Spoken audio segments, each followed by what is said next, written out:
Now you are looking at the core of paint production, ultrafine grinding, which we also call crushing and polishing. After the previous process of predispersion, the pigment and filler have been initially mixed, but their particles are not fine and uniform enough. If used directly, the resulting paint will have problems such as low gloss, insufficient hiding power, uneven color, and even precipitation during storage. Therefore, we must undergo a thorough microtransformation through grinding. The core equipment we use is the sand mill.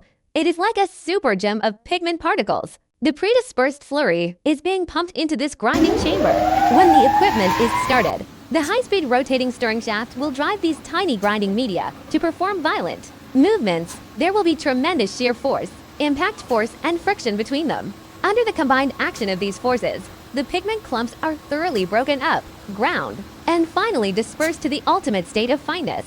This is a process that pursues the ultimate. The slurry is continuously ground until the fineness of the slurry reaches the preset standard of micron or even nano. Only in this way can the excellent gloss, silky feel, and super hiding power of the final paint product be guaranteed. Grinding is the cornerstone of an invisible high-quality paint. It makes the color purer and the protection lasts longer.